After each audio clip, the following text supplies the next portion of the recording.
Hello YouTube, it is me again, back with another video, and this time we are on to Winnie Wisteria. And what you guys don't know is that this was actually the idea that sparked, just threw my pen, that sparked this entire series.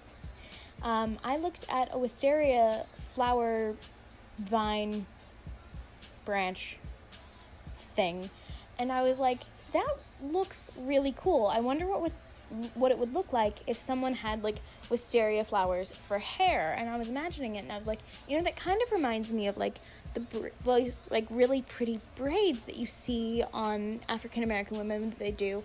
Those really cool like flowing braids. Those flowing, like, I don't know the technical term. I'm bad.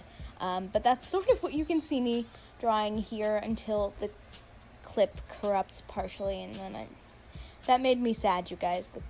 That made me sad that I lost so much footage of me fiddling with his hair, but all you missed is me fiddling with his hair. So yeah, and I'm adding little like pieces to the hair, like beads, because that's what my reference had, and I thought it looked cool. But this was the flower that started it all, folks. Because I thought it would be really cool to have like these lilac kind of lavendery like braids, and I was initially going to do like a braided texture, as you can see here, but it wasn't working, folks. I still have yet to figure out how to do complex braids. I think I'm getting a little bit better. If you saw my drawings on Instagram that I did over my holiday break, I did drawings of my characters Beth and Hannah, and if you haven't seen those, go follow me on Instagram and you can go see them. And I tried to incorporate braids because one of the big important parts of both of their characters is that they do eccentric things with their hair. And I think I'm getting a little better. No promises though. But yes, I picked a really pretty model for this one, but let me tell you, it was really hard to pick a reference for this one. I saw so many like beautiful women for this. Like, I looked up the braids and tried to look for a good reference that had them, and I was so torn. Like, I had 14 pictures of different references saved, and I inevitably had to settle on one, and I was so sad because it was like I wanted to do all of them, and maybe someday I will. But this was the one that I thought would work really well for this prompt and for the wisteria flower. So I ended up going with this one. And what's funny is the beginning of this series started with like so many natural hair colors, and then all of a sudden it's like I just busted out my inner bright and colorful. So that was fun. I think it was really interesting to do all of the bright and colorful and intense and cheerful, and I really enjoyed it. So hopefully you've also enjoyed it. Oh my goodness, hiccups. Ooh, hiccups be gone. Anyway, here I decided that I was going to add a little bit of texture to the hair ploofs, the hair clumps, the ploofs of hair. Let's call them ploofs. So I'm coloring in each of the ploofs kind of separately so that none of the ploofs that I color on one layer are touching, so that I could add the texture in such a way that I wouldn't have to constantly erase and go back, and the textures wouldn't be overlapping. And that was really hard because I wanted them all to be purple, so I just went in with different shades of purple, and I thought it looked really cool and interesting and fun. But I think I just ended up going with the monochromatic design instead, because I wasn't really liking how intense the color shifts were. But I still think that this looked pretty cool, okay, while I had it. So the hair ploofs were really fun and took up a large portion of the drawing time, actually. Figuring out how I wanted to do the texture and the different shades for all these ploofs was probably like the longest part, and honestly it's kind of good that a bunch of time was cut out of the recording, because well, how to put this delicately, it took me a long time. It took me a long time to make these little hair ploofs look like I wanted them to. and it was a deeply aggravating, 3 hours of my life. Not 3 hours. I don't think it was literally 3 hours, but it felt like it, that's for sure. And here I am trying to add a little bit of texture. I just used a hair textured brush and made it look like almost they were coils. And I'm not really sure I'm super satisfied with how that ended up looking.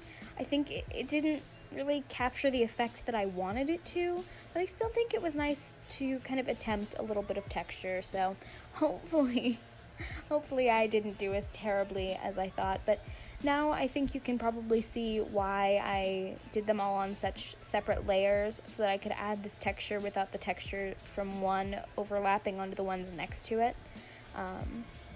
I think I did keep a couple of the different shades in the hair ploofs for some of the ones that were a little further back in terms of the depth that I was getting, and that way I could have a little bit more of the ingrained depth in the ploofs. I did try to go back in and add a little bit of what looked like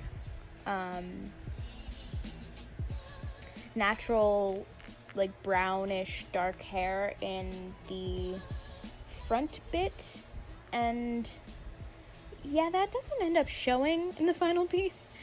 Here I went in and I made the hair gray, and then I shaded it in grayscale, and then I went in and I adjusted the colors, and this was just so that I could really get a good sense of where I was actually putting the shadows, because it would be a little more difficult with all of the colors there. So I went in and I just tweaked, and that was just a way of putting the highlights and shadows where I wanted them, in particular the shadows, because it's a little easier to add the highlights and to see where you're putting the highlights than it is to put the shadows when you already have darker colors in place. So I went in and I lightened a few places, and I wanted to make these little metal things really look like metal in her hair, and we're gonna just pretend that I succeeded much more than I did, okay?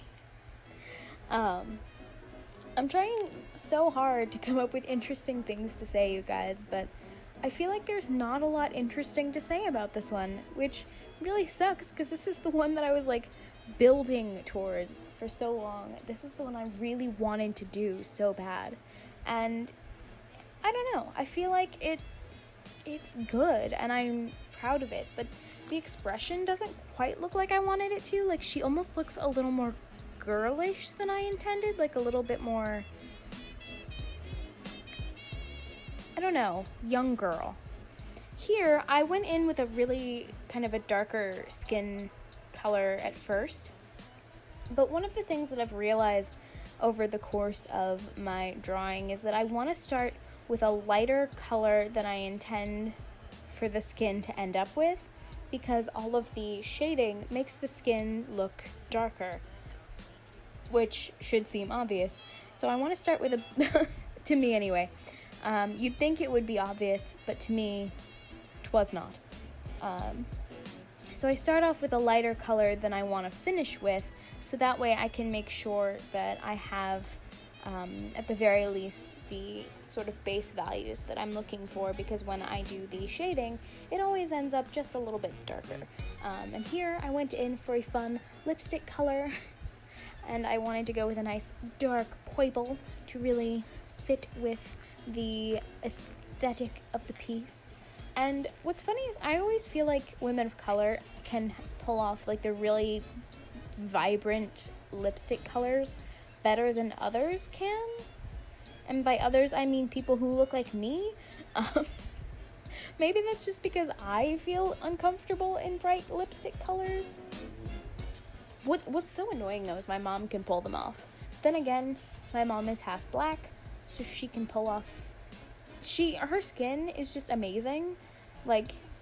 She has the smooth caramel skin, and I'm Casper the Friendly Ghost. It was always really annoying, because people would be like, oh yeah, your mom's Hispanic, right? Or your mom's this, and people always want to guess what my mom's ethnicity is, and they're always wrong. Anyway... I am not so ethnically ambiguous. I'm a white girl. Always been a white girl, always be a white girl, so I think that's all I have to say for this video. So I hope you guys have a good morning, evening, afternoon, nighttime, time of day, and I will catch you guys in the next video. If you're subscribed, which you should be, you should also hit that like button and leave a comment and hit the notification bell so that you know when I post new videos. That said, have a good morning, evening, afternoon, nighttime, time of day, and I will catch you guys in the next one. Bye-bye.